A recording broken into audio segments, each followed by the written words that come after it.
听这个声音，像不像是轴承坏掉的声音？其实呢，这个不是轴承的问题。我们现在拆开看一下，这个声音是什么问题？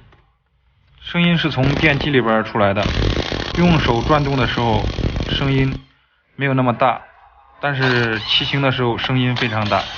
这个声音已经持续了大概有2年了，听这个车主说，声音是越来越大。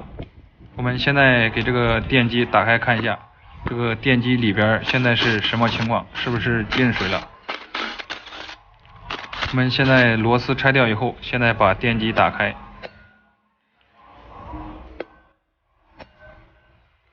电机打开以后呢，这个电机里边也是非常干净，并没有进水。检查这个轴承呢，看起来也没有问题。我们现在把另一个轴承这边打开看一下，这另一边这个轴承是不是有问题？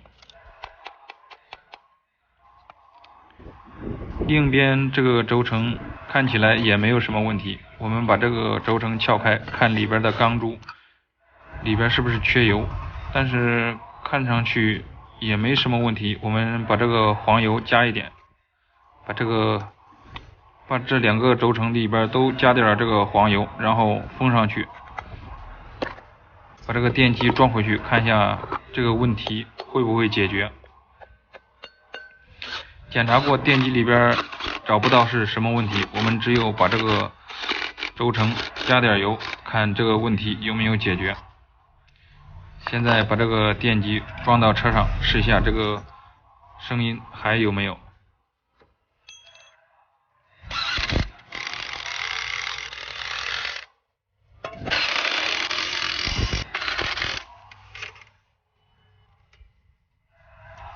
这个电机装好以后，我们现在试一下。试了一下，这个声音依然还在。不知道视频前的朋友们有没有人知道这个声音是哪里的问题？可以在评论区讨论一下。